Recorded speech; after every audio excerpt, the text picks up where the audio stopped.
Ha Dowan and his friends get involved in fight after fight, emerging ever stronger with each battle. Eventually, Dowan falls into a conflict with Nakshanbaedong's Stephen Regal, coming out on top. All this finally builds up to Dowan coming across a mysterious man belonging to the Traitors Alliance who claims to know about his dad, Ha Jigano. Not giving him any details, the man heads off in promise of a later meeting. To this end, Dowan now plans to take down Mi Seong-dong. Ma Jae-guk, the vice representative of Mi Seong-dong, watches the camera feeds when an underling suddenly approaches him, asking what kind of place the room is. Letting out a sinister grin, he remarks that it's a place to make use of the ones that are no longer useful, for the very last time. Meanwhile, Sung-moon sits in a huge stadium. Solving a Rubik's Cube, he believes that the room is a place to test the girl's love for him. Though, in the end, they will be destroyed there. Over with Dowan, he apologizes to Sion for being late, inquiring what the perverts have done to her. Seeing the boy, the creeps start questioning if he has come to save his girlfriend from them. They seem to be enticed by this situation, weirding Dowan out. The men then warn the Boromedong representative that although he knows a bit about how to use his fists at school, yet they were also quite good in their old times. Walking up to the boy, one of the masked men proclaims to smash him up if he keeps acting up. In a flash, the old pervert is hit with a thunderous uppercut by Dowan, followed up by a huge stun smash. The latter vows to make sure that the men aren't able to do something like this ever again, to the point that it becomes impossible for them to even live their daily lives again. Damn, blood is not playing around with them. Witnessing the demonstration of Dowan's might and ferociousness, the creeps begin running and beg for mercy. However, the Boromedong rep refuses to let such scum walk away unscathed and questions how people like them can even exist. Dropping one of the perverts with a monstrous falcon drop, he wonders where they are going to run. Suddenly, Sion shouts at him to watch out. Though, it's too late and Dowan gets handcuffed to a stripper pole by the sneaky perverts. Remarking that they didn't expect to use it like this, the men snark at the boy to stay tied up and be obedient. Nevertheless, Dowan attempts to swing and announces that the perverts should be the ones to wear the handcuffs. Through sheer force, the boy bends the pole and shatters the cuffs, leaving the creeps in utter dismay. Punching a creep in the face, Dowan sends him flying. In a move of desperation, one of the remnants runs towards the seemingly defenseless Sion. "Don't do anything stupid," shouts at Dowan, using a booster to catch up to him. Though his efforts weren't needed as the girl is self-sufficient enough to taste the life out of the weirdo. Sion remarks that the man is weaker than she expected, while Dowan breathes a sigh of relief, apologizing to her for not staying close. Untangling her hair back to how it usually is, Sion simply scares the Boromedong in return by declaring to kill him if he makes her do this kind of thing one more time. Afterwards, Dowan asks Sion about the whereabouts of the guy that was with her. Confused, the girl wonders if he didn't meet him when he entered this place. Of course, there was no one there. Just then, the duo gets intercepted by a guy questioning if they are leaving now, wanting them to have played for a bit longer before doing so as he was about to give them some extra time. Holding a Rubik's Cube in his hands, this is none other than the crimson-haired Sung-moon himself. As Sion informs Dowan that he is the guy who brought her here, Boy begins interrogating him. Sung-moon tells Dowan that he is the same for using a girl as bait, despite knowing how dangerous it is, all in order to catch him, the representative of Mi Seong-dong. These words leave the Boromedong duo in complete shock, while Dowan gets a new quest named Lash of Love. To complete it, he must knock down Sung-moon. Getting full confirmation that the ominous entity is Mi Seong-dong's representative, Dowan turns over to Sion. "I know," mutters the girl, reminiscing their earlier meeting with the Traitors Alliance member. Not wanting to be a burden to him, Sion begins to walk away and promises to kill Dowan if he loses to that red trash. As the girl leaves, Sung-moon puts down the solved Rubik's Cube, remarking that he really doesn't like to be hated. With a sleight of hand to hide his movement using the Rubik's Cube, the Mi Seong-dong rep suddenly leaps in the air. Swinging wildly, he kicks Dowan in the face. Though, the Boromedong representative blocks the onslaught using his arm, telling his enemy why he does such nasty things if he doesn't want to be hated. "That is precisely the reason I am doing this," says Sung-moon, appearing behind the boy. Announcing that he won't be hated no matter what, the crimson-haired guy lands monstrous blows on the side of Dowan's body. The latter bites his lip in agony, wondering how Sung-moon is so fast. Responding with a blind spot strike, Dowan realizes that the Mi Seong-dong rep isn't just moving his body quickly, but is also responding almost right away to his every move, like a pure reflex. Man got ultra instinct. Wish that were me for real. The The boy then follows up with 10 consecutive strikes, still failing to land a single hit. Having been unsuccessful in hitting Sun Moon so far, Dowan activates Booster. However, he hasn't passed the cool time to use it yet and is left frozen in fear. Using this to his advantage, Sun Moon kicks the ever-living crap out of the Boromedang rep, remarking that human feelings are truly extraordinary. After all, the girls were so happy just with the fact that they could work for him, even when they were being used as a revenue model for Dong. Putting on a deranged look across his face, Sun Moon questions, when people are willing to sacrifice themselves for their partner, isn't that what's called love? Right then, Dowan gets up, telling the red trash to shut up, proclaiming that a sex offender like him must be hit hard once to make sure that he won't be able to bullshit ever again. Dowan bursts forth with a massive aura, activating a new active skill. Don't open your eyes. Earlier in his life, a team's ice hockey coach brings in Sun Moon as a substitute, despite the latter not having played the game once in his life. The reason being none other than the fact that he has outstanding nerve reflexes, making Sun Moon never get hit by any of his opponent's punches. On the other hand, the ruthless red-haired guy throws sportsmanship out the window and beats his opposition to a bloody pulp. Now, Sun Moon stands before Dowan, who has suddenly closed his eyes. Confused, he smugly inquires if the boy is praying, getting told to just shut up and wait. What's really happening is that the Boromedang representative is gathering a whopping 200 mana for the active skill, Charge Shot. In proportion with time, this ability enables him to launch one powerful strike that cannot be avoided. Doom really keeps unlocking cheat codes. Though, the unbelievably absurd skill leaves him in a completely defenseless state during the charging period. Not willing to wait for Dowan, Sun Moon unleashes his wrath on him. Despite this, the boy keeps his eyes closed. Confident that he will be able to endure it, Dowan immerses himself in defense and totally gives up on attacking, charging up to the second level. This is boring, mutters Sun Moon, showing up right beside his foe. Getting caught off guard, Dowan ends up opening his eyes. Regardless, he brings forth his glowing fist and launches the second level Charge Shot at Sun Moon. Much to the latter's dismay, he is sent flying. Lying on the ground with a bruised face, the Dong rep is left utterly confused as to why he couldn't avoid it. At the same time, Dowan remarks that he got surprised earlier and opened his eyes without noticing, promising to not do it again this time.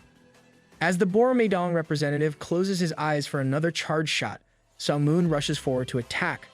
Wondering if it's a new meditation technique of some kind, he continues to pummel Dowan, announcing that even if it's interesting, it's not going to be enough. Sun Moon leaps in the air, coming down with a massive elbow right on top of his opponent's head. However, Dowan still doesn't open his eyes. Seeing that the boy is thinking of holding on like that to wait for another chance to strike, the Dong rep tells him to open his eyes and take a look around. Backed against a wall, Dowan seemingly has nowhere to run. Sun Moon smugly remarks that at this rate, he is done. That's right. At this rate, this should be enough, replies the Boromedang rep, suddenly bursting forth with a murderous intent. Striking Sun Moon with a thunderous 5th level charge shot, Dowan sends him flying through the building. The solved Rubik's Cube comes flying along with the red trash, who is left with a bleeding mouth and shattered ribs. Walking up to Sun Moon, Dowan says how fun it is to be able to attack this intensely, despite the process being a bit annoying. Somehow, one more time, says the boy, as he closes his eyes for the 3rd time. Meanwhile, Kim Ki-jin, the vice representative of Silumdong, stands at Siwandong's headquarters in the Gwanak district, having not known back then that the reason the group burned this place down was to erase the remaining traces of betrayal. He is accompanied by Unsung, who answers his query about whether Kong is doing alright there or not. The Silumdong leader remarks that the Traders Association is working actively right now, attacking the majority of the neighborhood groups and causing them huge loss. Eun-sung also reveals that during the absence of Jung Suk-young, Bong Qiandong was attacked to the point that they were almost fully wiped out.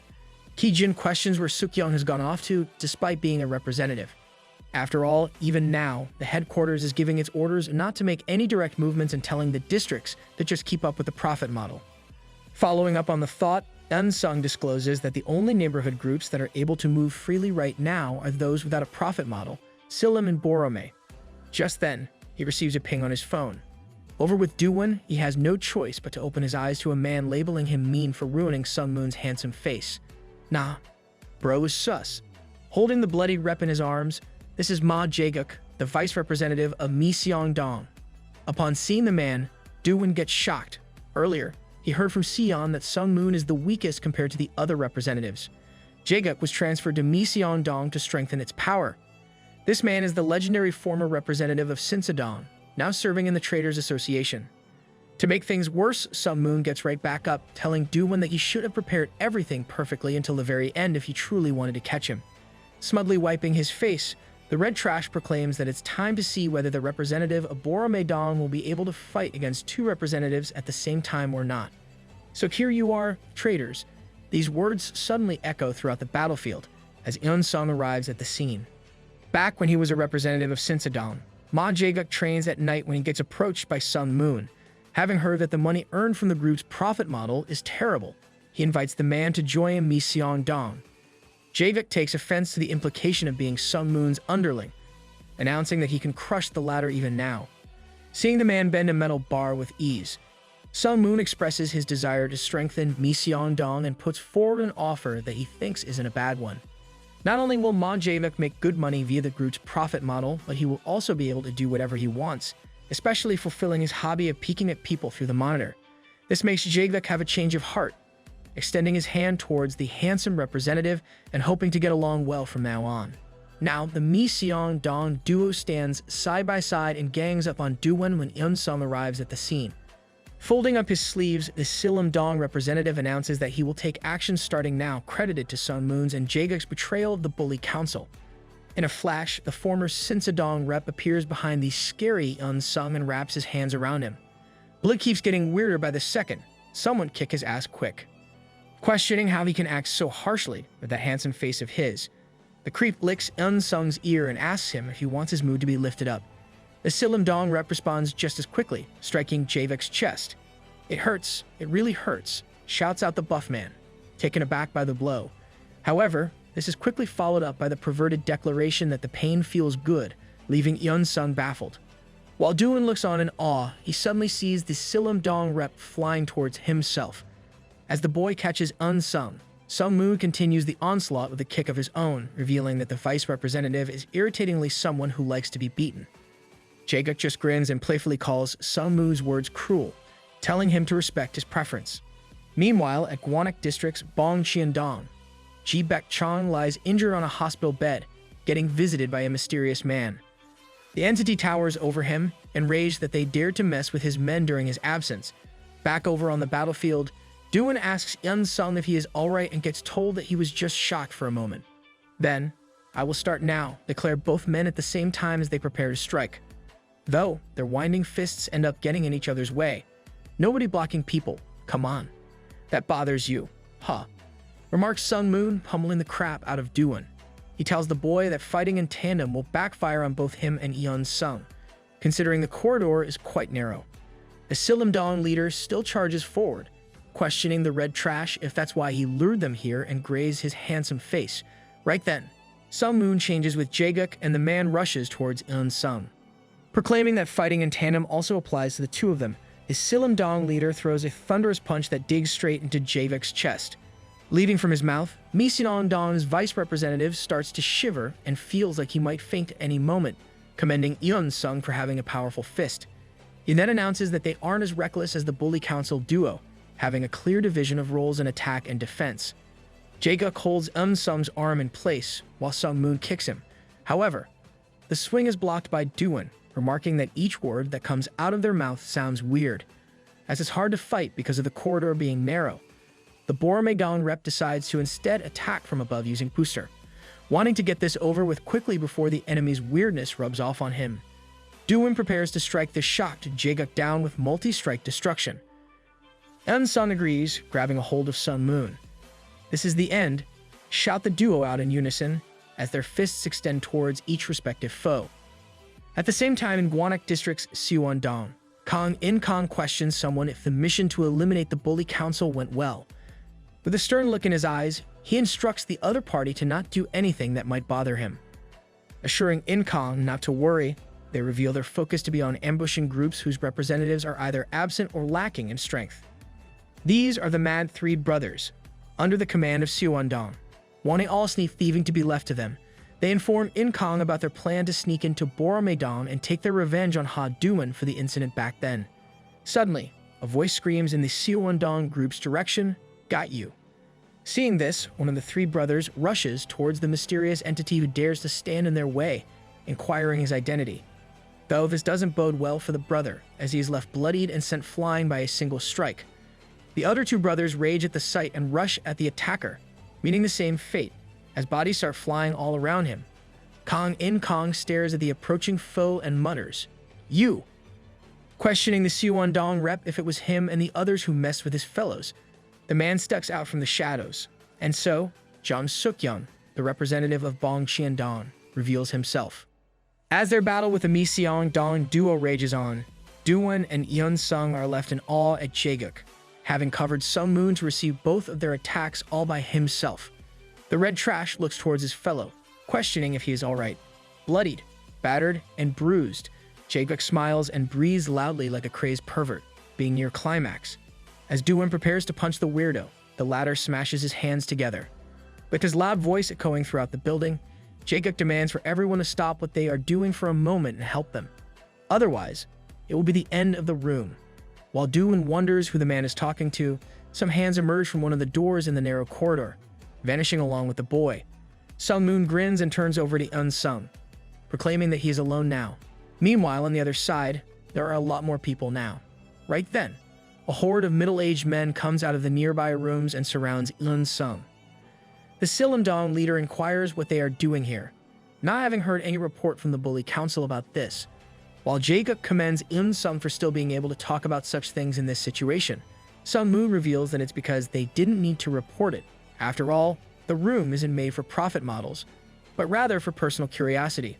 You just physically cringed at this. Previously, Jaeguk questions the representative about how he came up with the idea of making the room, considering that it isn't for money or to fulfill a fetish of some kind. "Are you curious?" responds Sung Moon, telling the man to look at a Rubik's Cube, starting in an incomplete state. Its colors match after several tries. This happens little by little, until every color is matched and there's nothing left to change anymore in the cube's complete state. To Sung Moon, love is the same as that, adjusting oneself to their partner. Wondering how far his lovers can adjust themselves to him, the representative of Mi-seong-dong is curious if they can do it to the point of sacrificing themselves for him. His true desire is to find out one thing: what does complete love look like? That's why Sung Moon created the room. Remembering the harrowing voices of the women left in the room, the red trash thinks that it's a shame the place is getting destroyed before this complete love was created. Right then, Jaeguk remarks that this situation is turning out to be a problem. By now, Unsung should have started to get exhausted, but he isn't even panting, all the while beating the middle-aged men to a pulp. As the Silumdong leader is getting closer to them by the moment, the vice representative questions what they should do now. In response, Sung Moon simply pats Jaeguk on the shoulder. The latter has also started to reach his limit, so the former wants to get out of this place immediately, leaving the uncles to buy time for them. Understanding that Sung Moon wants to make the first move since they can remake the room anytime, Jaeguk begins moving with him. Much to the Mi-seong-dong duo's dismay, Dowan stands before them, announcing that he had a hard time gathering all this energy as he almost fell asleep. The boy remarks that the game isn't over yet. Seeing Dowan's closed eyes, Sung Moon remembers the fortune teller's prediction. The second card that he chose was called Eyes Closed, having the warning to beware of the man who closes his eyes. Sung Moon is told that the moment that man opens his eyes for one last time, that will be the moment of his destruction. Confronted by Dowan, the Mi-seong-dong rep realizes his reality. Jaeguk tries to rile up the boy, but the latter ignores him, telling Yeon-sung to step aside if he is there as he might get hurt. Opening his eyes with a burning glow, Dowan lands a monstrous charge shot on Jaeguk. Scared, Sung Moon can't help but scream out.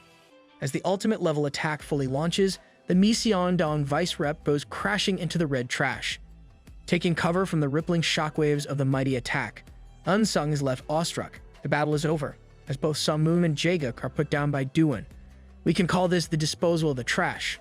"Right," remarks the boy with a smile. "Holy Giga Chad, tell him." And so, the quest named Lash of Love is complete. At the same time, Kong is getting choked out.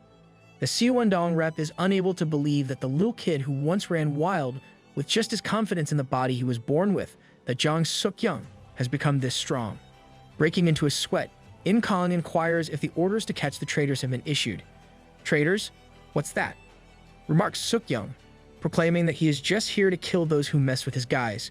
From the distance, one of the three mad brothers shouts out that it wasn't them who ambushed Bong Qiandong.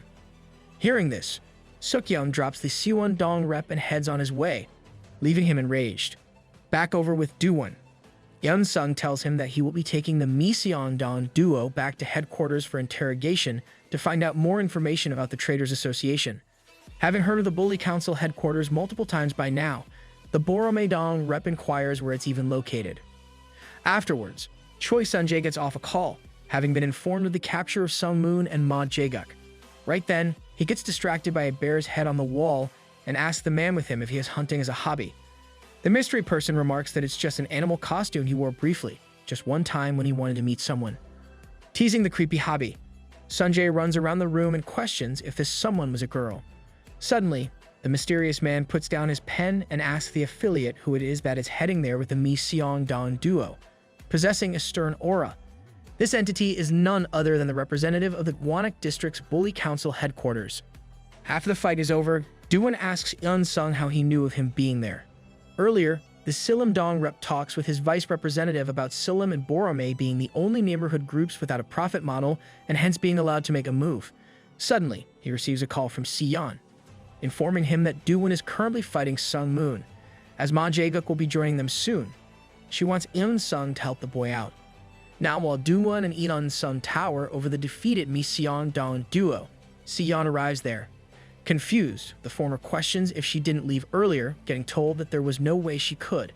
Stepping on Sung Moon's head, Siyeon declares that you can't just leave trash anywhere you want. It's pointless, mutters Sung Moon suddenly.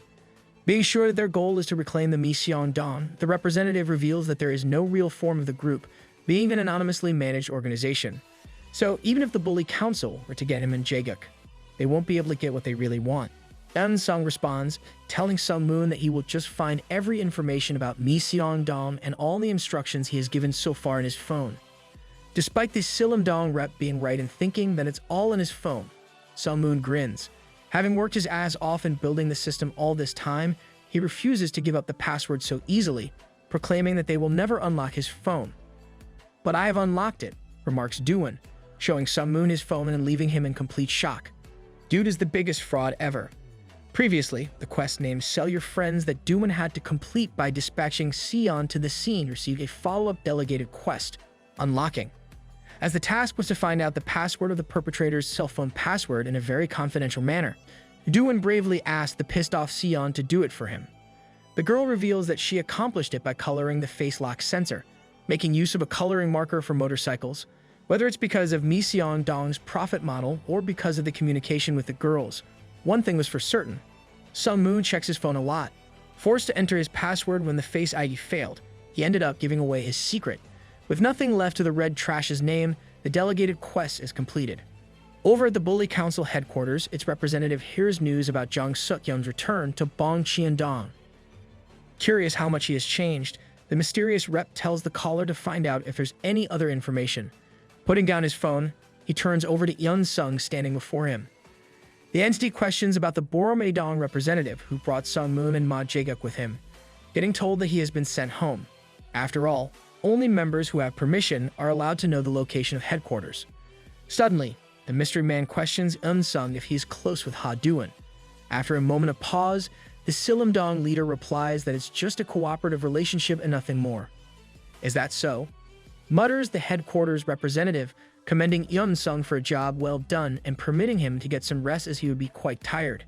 Bowing down, the Sillim-dong leader starts heading out. Also, continues the representative, thanking Yeon-sung for always working hard for headquarters. Going out the door, the latter replies, "If you have anything else you need, please just tell me anytime." Meanwhile, Sung Moon and Ma Jae-guk sit before Choi Sun-jae on the sofa. Both of them are seemingly beyond scared, breaking into an uncontrollable sweat. In a nonchalant manner, the affiliate assures them that they can talk comfortably with him, inquiring who's the head of the Traders Association. Sung Moon and Jae-guk swear that they don't know, revealing that they only joined them because of the attractive offer and never got any additional information about their identity, no matter how many times they asked. Hearing this, Sun-jae stands up, bursting forth with an ominous aura. Picking up a knife, he wonders why they are acting like this when he just wanted to settle this through a talk. Jaga panics, promising that they are not lying. As he moves his arm in a panic, some of the sofa cover comes along with it and reveals a stream of blood stains underneath. Sharpening his knives, Sunjae remarks that he replaced that sofa cover not too long ago. "I guess I need to buy a new one," declares the affiliate, flipping a switch from his goody attitude to a sinister one. Over with Dowan, he receives 2 rewards for the competition of the delegated quest that was accomplished by Sion. A gold key and 1 piece of the seal. Aside from these, the boy is also supposed to get the main quest reward. Excited about what item he will get this time, Dowan waits but gets nothing. As the boy wonders if it was dropped in a weird place again this time, he sees Sion approaching his way. Dowan goes to greet the girl, spotting the assistant window in front of her stating, "1, Sion." Moments later, Arin, Minhei, and the white hair from way back all arrive at the scene, with each girl having her own assistant window with a number. Panicked, Dowan looks around and questions why they have all come there. Surrounded by the girls, he receives a prompt. "Please choose one of the 4 rewards. Let bro just have a harem, please. He has earned it." Is this serious?" mutters Dowan, unable to believe that he is supposed to choose one out of these 4 people. "How can this be called a reward?" shouts out the boy, quickly panicking at the implication and explaining what he meant. Right then, the system window tells him that his time is up. So, his reward will be randomly selected. Suddenly, the girl's clothes start ripping apart. Dowan closes his eyes and blushes, swearing that he didn't see anything. Though, upon opening them, the Boromedang rep sees that the white hair was selected and that the others have vanished. As he questions what just happened, Dowan gets kissed by the white hair. She then phases through his body, making the system reveal that she is selected as dealer number 4. Turns out, this is a type of game called Shell Game. The white hair brings out a floating tray with 3 cups, under one of which is a bead. Dowan must guess the correct cup to get the reward. Realizing that the white hair is not a real human and some sort of NPC, the boy gets impressed. And so, the game starts. The girl shuffles the cups and asks Dowan to choose the one with the bead. Though, it was very easy to do so, as the Boromedang rep picked the right option without any problem. In a new experience, the dealer questions him if he would like to go to the next stage. Succeeding there will grant him a better reward, while failing will forfeit his current one. Understanding that it's the same system as gambling, Dowan declares, "Of course I will go on." Sometime later, the Boromedang rep succeeds on the 9th stage, and feels his eyeballs almost popping out of his skull. As he thinks about stopping here, the white-hair dealer announces that the next one is the final stage. Even though Dowan's current reward is legendary, succeeding in the final stage will get a mythic level item. Overcome by greed, he goes on without hesitation. Doob wasn't pretending to love gambling. Much to his dismay, the 10th stage of the shell game begins with a crazy increase in the number of cups. The dealer doesn't hold back in shuffling them at all, moving the cups around at a speed that is impossible to see with the naked eye. Settling down, she asks Dowan what cup he will choose. Remarking that he would have missed it if he had been just a little slower, the boy selects a cup, having used the fast booster on his eye to keep up. Of course, his choice is correct. Whitehair congratulates him on his reward, handing him a mythic item, the Bead of Transcendence. Elsewhere, the eye patch guy drives around the man with the tatted hand, informing him that they have lost contact with Sung Moon and Ma Jaeguk from Myeongdong. Looking back at the mysterious entity, he questions if the latter wants him to go to headquarters and get them back. Though, the mysterious member of the Traders Association simply remarks that he already thought of this kind of thing happening in the first place. Even though it's a bit of a shame, he makes the decision to give up on those two as it won't affect their plans in the slightest. Understanding this fact, the eye patch guy continues to drive. Moments later, he informs the entity of Jung Suk-young, despite it not being something really worth reporting to him. Some time ago, the representative of Bong Xiandong barged into Suwon-dong and attacked them all alone. However, the damage was minor in the end as he left right after finding out that Suwon-dong wasn't who ambushed Bong Xiandong in his absence, realizing that it wasn't an order from the Bully Council, but revenge that drove Jung Suk-young to barge into enemy lines all alone. The man with the tatted hand exclaims, "What an interesting fellow." Meanwhile with Dowan, he goes to the Sea Eatery with Sion, getting introduced to a new item on the menu, an egg-bearing snake. Of course, it's just an interesting way to express the menu as the actual item itself is a combination of egg, tteokbokki, and sundaes. Though, Poor C's excitement is shut down by both Dowan and Sion, thinking no one would spend their money on something like this. C then quietly mutters that this recipe was developed by his grandma, making the duo sweat about their prior comments and do a complete double take. Good choice, people. Respect your elders. After they are done messing around, C apologizes to Dowan and Sion for not being there to help them in the fight with Mi Seong Dong. They assure him that it's no problem, as he must have had his hands full with the Eerie. Upon Sion's complaint about the personnel in Boromedang being very few, Dowan wonders if the time has come to increase their numbers. Though, the girl doesn't think it to be possible, given that no one would be idiotic enough to join a group that doesn't even have a profit model. While Dowan and Sihi joke about the reward for joining being able to eat as much tteokbokki as one wants, a customer walks into the eatery and gets told that the place is closed. However, this isn't a customer but Jang Suk-young. Marching up to Dowan, who is munching down some sundae, he inquires if they are the ones who ambushed Bong Qiandong. Questioned about whether they were the ones who ambushed Bong Qiandong, Dowan inquires Suk-young's identity. Suddenly, Sion asks him what he is doing in Borome, having heard previously that his group was attacked a while ago and suffered damage to the point of not being able to function as a group anymore. So, you know it well, mutters Suk-young, grabbing Dowan by the collar to lift him up into the air, announcing that he is there today for revenge. Suk-young tells the grunting Boromedang rep to give up any hope of escaping from him, while C wonders if the latter is having a hard time because of the sundae he was eating earlier. Dowan nods, spitting out a long line of sundae onto the tray that C is holding. Breathing a sigh of relief, the boy remarks that he almost died from choking up, all the while Sion gets completely flustered by the embarrassing sight. Turning back over to Jang Suk-young, Dowan recognizes that he is the Bong Qiandong representative and remarks that he has changed a lot. The boy notices that not only is he being held up in the air with only one hand, but that there's a new scar along Suk-young's right eye. Telling Suk-young that his face looks even more brutal now, Dowan inquires what exactly happened to him. Infuriated by this statement, the Bong Qiandong rep begins to strike, announcing that he will show him what happened to his body. Right then, Dowan informs Suk-young that it wasn't them who ambushed his group. Instead, it was the people called the Traders Association. Shaking himself off after being let go, the Boromedang tells Suk-young to at least do proper research before hitting someone. Annoyed that he was wrong again this time, the Bong Qiandong rep announces his leave. As he starts to move away, Dowan invites him to have some tteokbokki since he is there anyways. Even now, every time I close my eyes, I still remember the night you defeated me, remarks Suk-young. With a stern expression, he vows that Dowan will be next after this matter is over.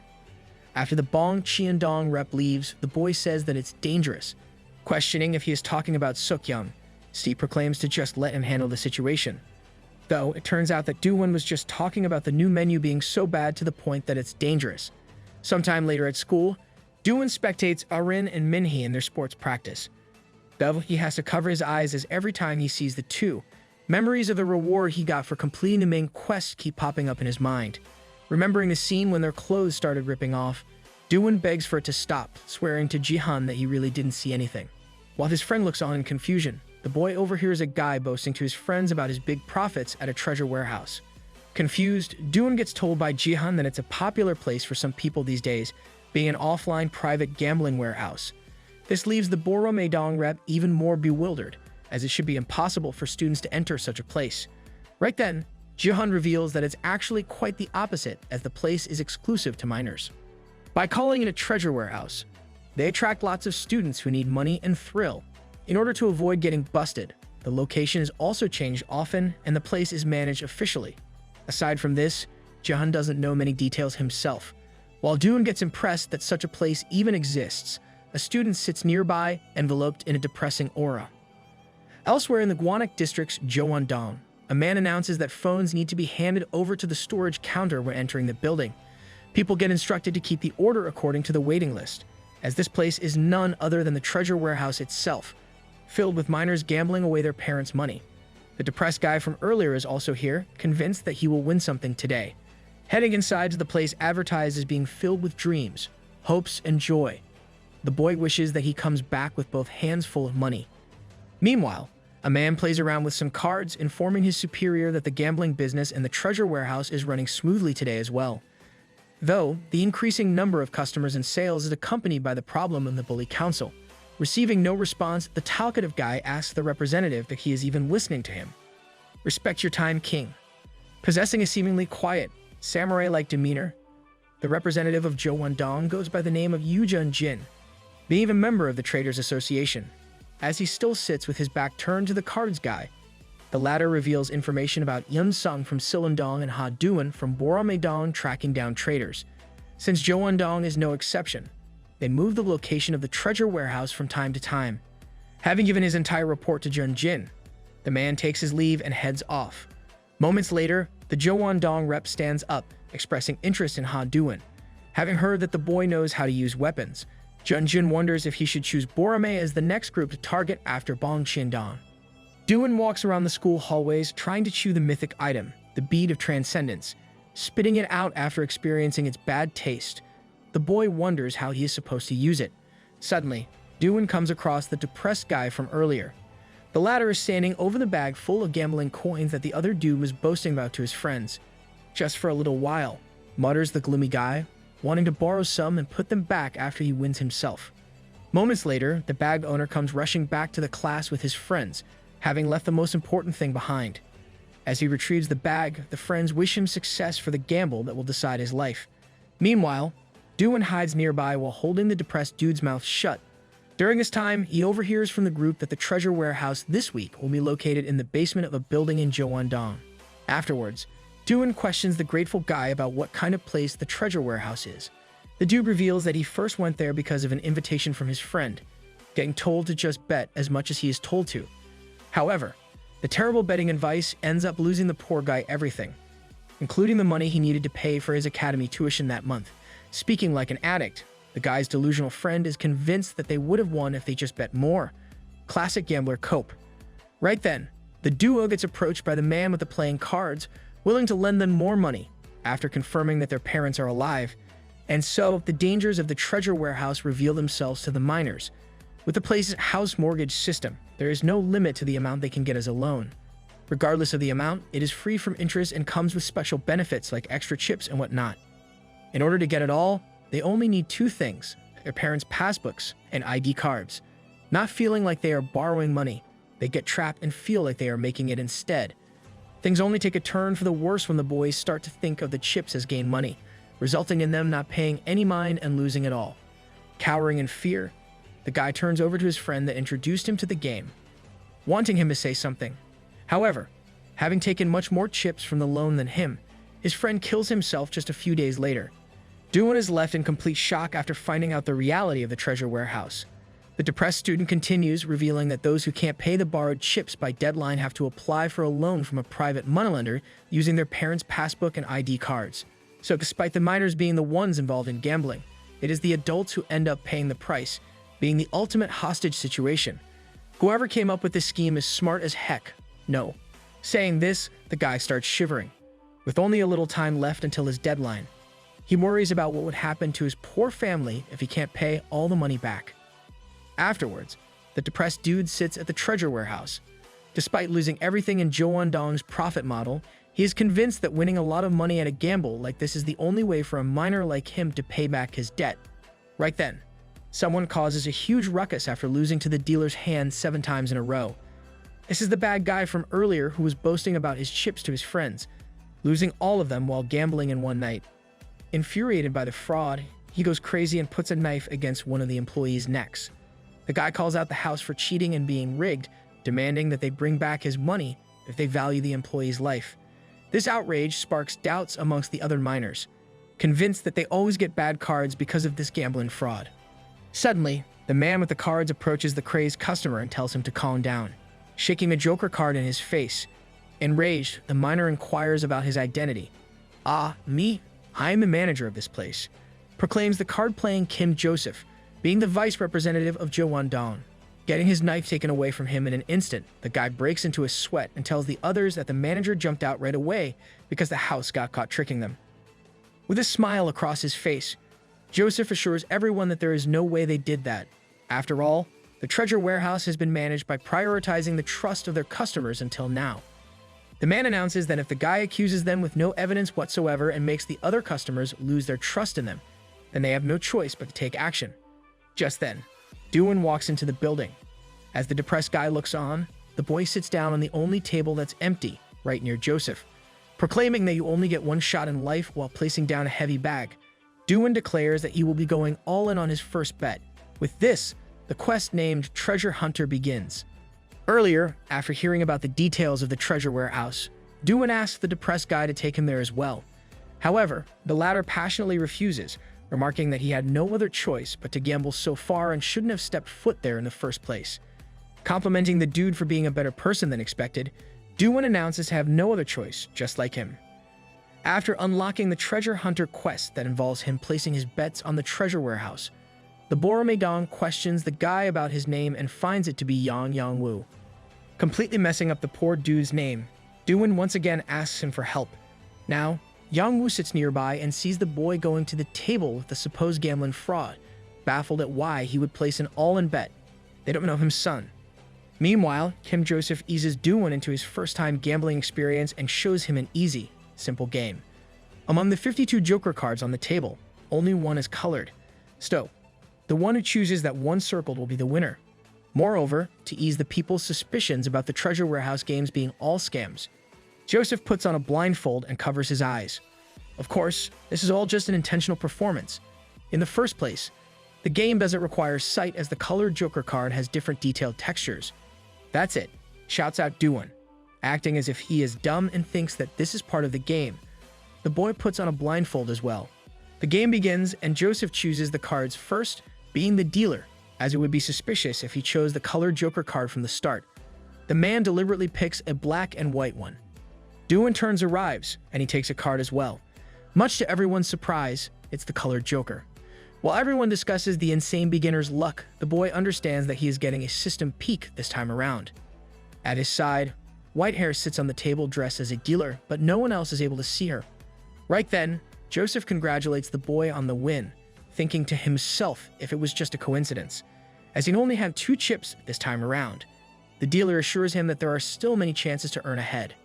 Suddenly, the special game of the day named Snail Race begins. Having seen this game before on online illegal gambling sites, Dowan is told by Yang Wu that this is the appeal of the treasure warehouse. Not only do they turn online games into offline, but also create stuff that has never existed before in any gambling, along with other things that are more provocative and dangerous. Soon, it is announced that the betting is about to end. The gambling veteran runs to bet quickly, as special games have high dividend rates. Dowan then asks Whitehair which number it is, getting informed that the peak of the game this time is number 2. The snail game starts, and Dowan stands beside Yang Wu to spectate the show, all the while Joseph observes them intently from afar. Grown-ass man stalking teenagers. Sus. Afterwards, the Boromedang rep eats out with Yang Wu and gets questioned how he can make the right choice every time. He simply calls it his sharp instinct, making the depressed guy envious as he would have been able to pay his debt way earlier if he had it. Dowan wonders why Yang Wu can't just ask his parents for help, finding out that the poor guy's father left him when he was young. Ever since then, his mother has struggled to raise him. So, Yang Wu doesn't have the heart to tell his mother, who works every day until late night, that her son is in debt because of gambling. "You are indeed a bad child," remarks Dowan, telling Yang Wu not to worry too much as everything will be fine in the end, thinking that Zhou and Dong will collapse soon. The next day, Dowan stands in the warehouse and inquires until when Whitehair is going to follow him around. While the dealer reveals that she will be active until this quest is complete, others give the boy weird looks, seeing him talking all alone. Dowan looks around for Yang Wu but doesn't find him, not thinking much of it at the moment. However, this soon changes when the special Treasure Warehouse original game of the night begins. Called the Execution game, there are 5 ropes, only one of which is collected to the guillotine, and the bet will be to pick the correct rope. To make things interesting, someone's arm will be put in the guillotine. Dowan is shocked, as the arm belongs to none other than Yang Wu. Coerced into doing this by Joseph as his only chance to repay all the debt in one go, the poor guy braces himself for what's to follow.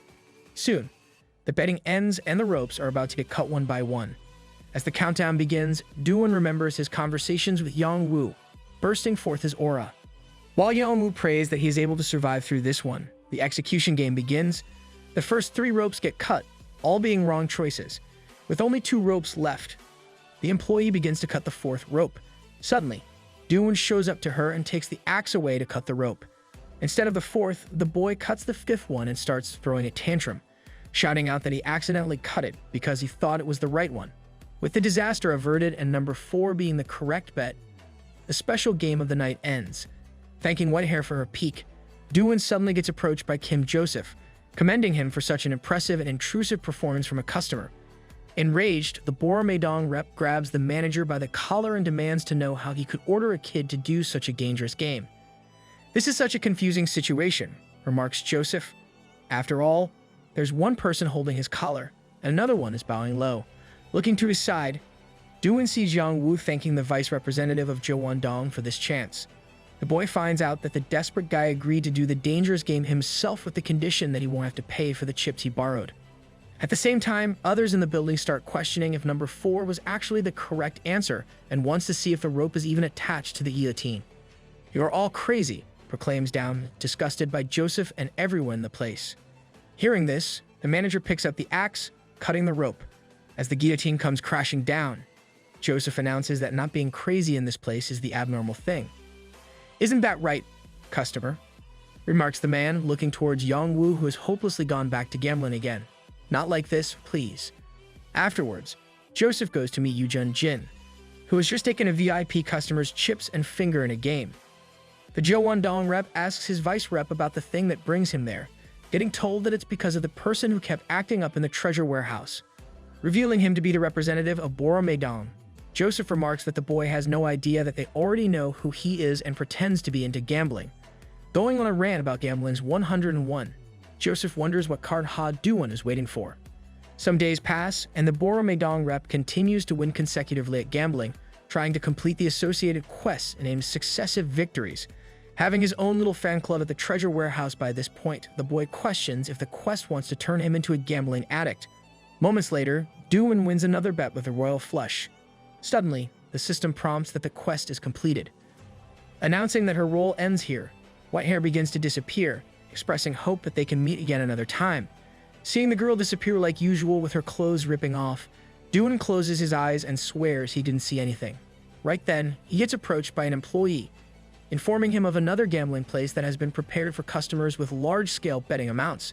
Realizing that this was the purpose of the quest, Dowan asks that he be taken there immediately. Later, the closing time arrives, and Yang Wu sits at a table with some chips in his hand. Going out of the treasure warehouse after being told to, he comes across his mom, asking why he hasn't slept and is just standing there instead. "Nothing," shouts out Yang Wu with a smile, telling his mom that he came out because he missed her. Throwing away all the gambling chips down a gutter, the kid goes with his mom to have some food. Things aren't hopeless after all, huh? Afterwards, Kim Joseph makes preparations as the time to bet has arrived. While the representative of Boromaedong will be stuck in the VIP gambling place for a while, he plans to ambush the group similar to how they attacked Bong Qiandong. Heading to the place where his forces are gathered, Joseph finds himself in an unexpected situation instead. Jang Suk-young stands surrounded in the middle of the room, announcing that he has come for Bong Qiandong's revenge after finding out everything properly this time.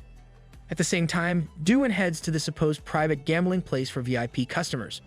Putting all of his earnings from gambling so far on the line, the boy questions, "What about you, representative of Dong, Yujun Jin?" Earlier, Ha Dowan ties up Yang Wu and threatens to cut off his hands with an axe, promising him that it's all for his own good to keep him off gambling. The latter assures the former that he isn't addicted to gambling, despite going to the treasure warehouse every day like an addict. Yang Wu suddenly remembers that there was actually a single day when he didn't go, when the place was randomly closed.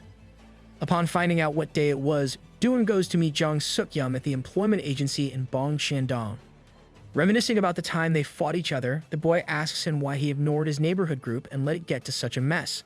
"Just say your point," exclaims Suk-young, telling Dowan that it better be something important. The Boromaedong then reveals that he has found the ones who ambushed Bong Qiandong, being the Dong group. Now, Suk-young issues a warning of revenge to Joseph, getting mocked for being slow and only just figuring it out. Nah, bro got violated for no reason. Doing card tricks, the vice representative proclaims that he doesn't feel threatened by a king from a ruined kingdom. Unfazed, Suk-young declares to bury all of Dong here without exception. His short height, being all alone in the fight, gender of his opponents, or even the limit of humans as a species, nothing hinders the Bong Qiandong rep as he begins thinning down the herd. Bro really turned into an alpha bully, Ha. Taking care of all the underlings in a flash, Suk-young turns to Joseph, reiterating that they are all going to equally die here.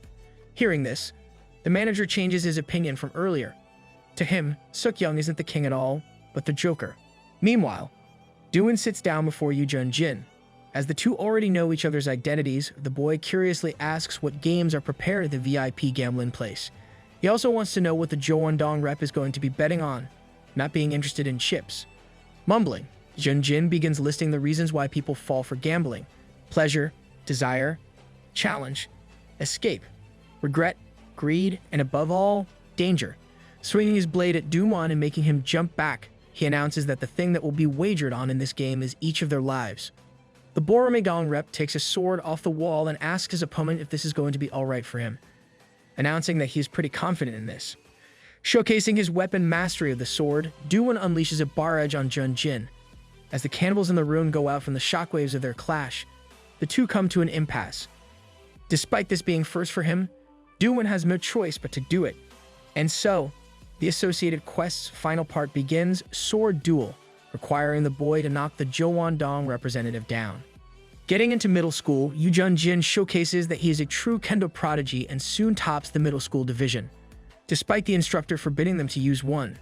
A jealous middle schooler coerces Jun-jin into a duel with real swords, hoping to strike fear into his heart.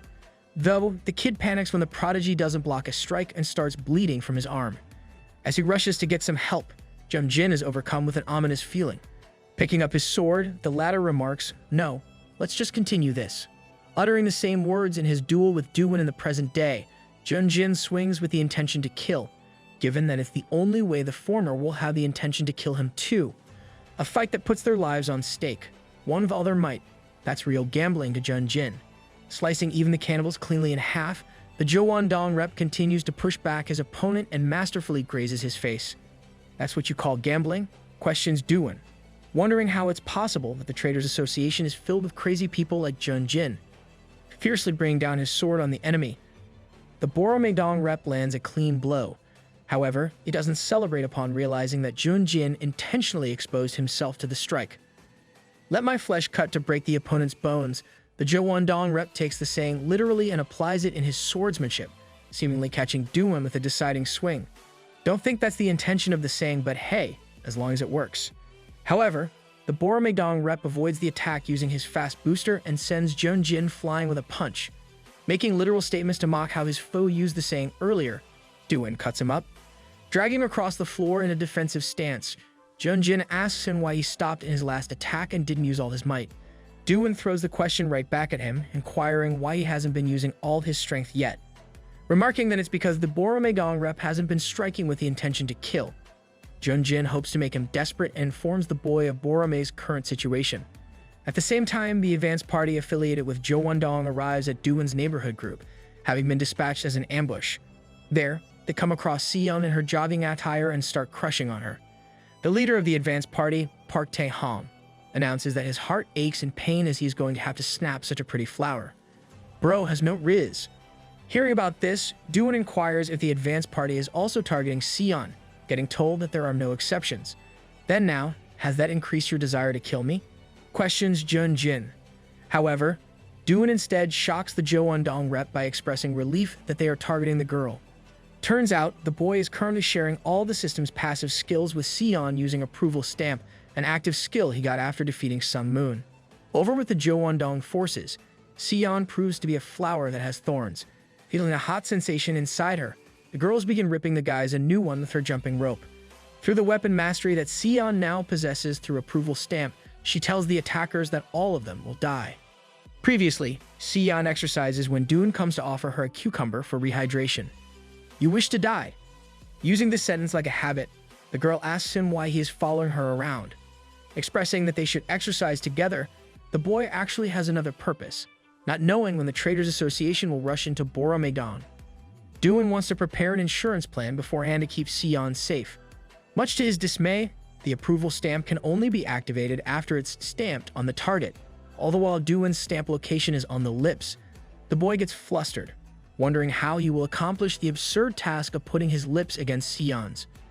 Fortunately for Dowan, a bird suddenly comes swooping in for the cucumber in the girl's hands. Caught by surprise, Sion goes crashing into Dowan and both of them fall to the floor. Though she apologizes to him for being so startled, yet the Boromedang rep couldn't be any happier. Now, Sion throws the Jowandong attackers around with a skipping rope. Having no idea how she suddenly got stronger, the girl tells the advanced party that they are all dead now. The leader, Park Tae-hong, instructs his men to not panic as there are many beautiful flowers with thorns. Announcing that it's now time to harvest, Tae-hong riles up his troops to charge. Sion laments her luck that always puts her up against creepy weirdos, spinning around the skipping rope at an intense speed.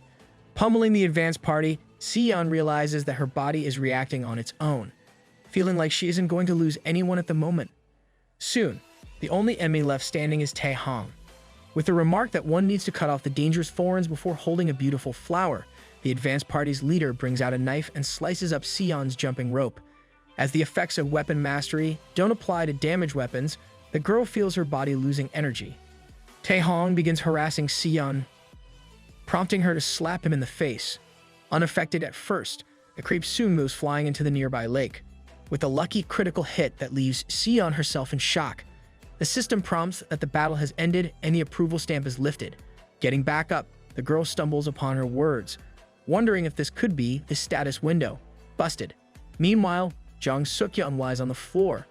Towering over him, Kim Joseph remarks that he shouldn't take him easy just because of his status as vice representative. After all, his strength far exceeds that of the vice rep of Bong Cheon-dong.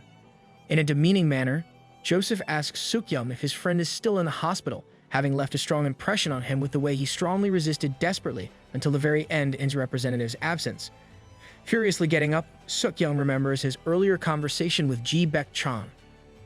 The latter assures the former that there is no need for him to feel guilty, begging him not to go through with taking revenge.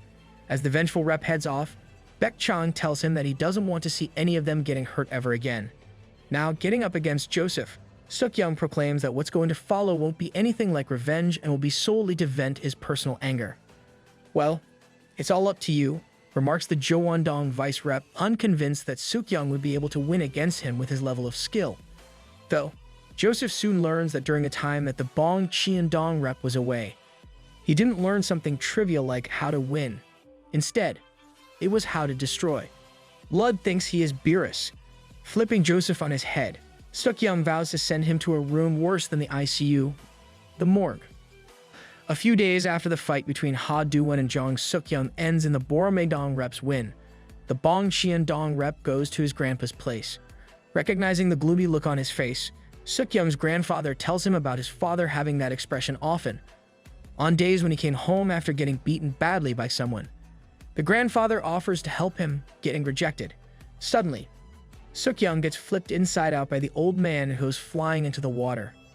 Even though the body that Suk-yeon's grandfather has is that of an old man, what's inside it is still in good condition. In comparison, the Bong Cheon-dong rep is empty inside, despite being in possession of an extraordinary and youthful body. Not willing to let his grandson go around getting beaten up, Suk-yeon's grandpa promises to release at least one carp into the empty pond inside him. Ayo? What did he mean by that? Now, vowing to send Joseph straight to the morgue, the Bong Cheon-dong rep lets rip a massive punch. Going crashing into the distance, the Jowandong vice rep can't believe that there's someone who actually uses that technique in battle. Exploiting the strength of his opponent's movements to use it for himself, Suk-yeon even makes forces collide in reverse. Despite realizing that he would have suffered immense damage if he didn't block the attack, Joseph continues to provoke his foe. In the following moments, the tide of the battle seems to change as the Jowandong vice rep alters the course of his attacks at the last moment, preventing Suk-yeon from taking advantage of them. However, the Bong Cheon-dong quickly recovers, crushing Joseph's shoulders with his grip alone and making him scream in agony. Suk-yeon promises that he won't be able to speak anymore. Trading with his grandpa, Suk-yeon had to face a raging bull, getting told to end its life with his bare hands. Back then, his grandfather's advice was to destroy the bull's sharp horns first and foremost. Following those words of wisdom even now, Suk-yeon crushes Joseph's shoulder with sheer strength. He reveals that his technique isn't based on taking advantage of his opponent's strength or anything like that, but on pure destruction. Pulverizing Joseph with a crushing chop, Suk-yeon leaves his body deformed, deciding to stop it there. Having released his anger on him for messing with his guys, the Bong Qian-dong rep heads out. Meanwhile, the battle between Jun Jin and Dowan riles up, with the representative of Dong complimenting his opponent for using the sword as well as he does. The Boromei-dong rep does the same, unable to believe that the man is keeping up with his weapon mastery. POV: a cheater meets another cheater in the same lobby. Despite Jun Jin's masterful sword skills, Dowan is confident that the fight is leaning in his favor and announces that it will be over in no time. Though, Jun Jin thinks that the battle is just getting started, throwing his sword at the enemy. He then disappears behind a curtain, making Dowan wonder if he is running away. Rushing after Jun Jin, the Boromei-dong rep ends up inside a room, assuring Dowan that he wasn't running away. The representative of Dong unties his hair and reveals a long chain whip with bladed edges, reiterating that their fight will start now. Closing the escape with metal bars, Jun Jin proclaims that no one can escape here. So, this is the perfect place to kill or get killed. Telling Dowan to prepare for his death, the man swings the chain around and lands multiple clean cuts on him. While the boy bleeds, Jun Jin gets excited that he is finally giving him that kind of stare. "Alright, let's do this," shouts out Dowan, rating himself for a battle to the death. When humans feel extreme pleasure, their body secretes many chemicals. The heart beats fast, every hair on the body bristles, and the entire being heats up. Same goes for when humans gamble, or uniquely, feel the horror of death. Now, overcome by these sensations, Jun Jin lets out a sinister grin. Spinning his weapon around, he reiterates that neither of them will be able to escape from this room unless one of them dies. The battle riles up, and Dowan wastes no time to strike. Cutting up even the walls with his blade, the Boromei-dong rep unleashes on his foe with intent to kill. Pleased because this was the type of fight he wanted, the representative of Dong dodges the blow and counterattacks with his chain whip, once again cutting up Dowan. However, the boy continues to push forward, as Jun Jin's new weapon is much weaker than a sword despite being faster. Swinging his sword, Dowan grazes the man's neck before his blade is blocked by the latter's chain whip. Letting out a villainous smirk, the Dong rep reveals that he really likes using his weapon because he can feel death from a closer distance this way. On the other hand, Dowan doesn't seem to know much about the blade he has been using non-stop so far, given that it's already nearing the end of its lifespan. "Your weapon is dead already," announces Jun Jin, shattering the Boromei-dong rep's sword and stripping him of the effects of weapon mastery, repeatedly inquiring his foe about how he feels now when death is getting ever closer. Jun Jin has no problem overpowering Dowan and sends him rolling around on the floor, left bloodied. Dowan thinks that it's impossible to handle the Dong rep with his bare hands, wanting to find another way to deal with the situation. Plot armor finally kicking in. Right then, the bead of transcendence falls out of Dowan's pocket. Jun Jin sees this, remarking that he is really enjoying this. Earlier, the Dong gets visited by the Traders Association's mysterious member with the tatted hand. Albeit being uninterested in his offer to betray the bully council at first, Jun Jin soon comes around after getting promised fun situations where he can be closer to death. As such conditions are what makes him happy, Jun Jin is upset that his fight with Dowan will end in no time. "You don't need to feel that way," proclaims the Boromei-dong rep, assuring him that it's still a long time before this fight ends. Picking up the mythic item, Dowan unleashes his weapon mastery of bullied, with the bead serving as a substitute for it. Regardless, Jun Jin cuts it up without any problem, declaring that the boy's 50% chance of survival has fallen to a measly 1% now. "So this is it," mutters Dowan. However, these words weren't him accepting his death, but instead realizing that this is how the bead of transcendence was supposed to be used. As Jun Jin goes for the boy's neck, the effects of the mythic item kick in, granting one of his random skills, Transcendence. And so, Dowan's Falcon Drop transcends to Falcon Revolve. Using this new skill, the Boromei-dong spins on the ground quickly to throw Jun Jin off his feet and separates him from his weapon. Well, R.I.P. Bozo incoming. Telling the Dong rep to understand how it feels when death gets closer himself, Dowan lands a monstrous punch on his face, activating critical hit. As Jun Jin was flying through the room's metal bars, the battle comes to a rousing finale, announcing that a 1% probability can be better than one expects in games or gambling. Dowan decides to spare his foe's life as a tip for his victory. The boy breathes a sigh of relief as the treasure hunter quest is finally complete. Just then, the room starts to shake wildly and bursts apart. Startled at first, Dowan soon realizes that he is only being escorted to the rewards room. Standing before 3 golden doors, the Boromei-dong rep gets prompted by the system. "Which door will you choose?" The end. For now.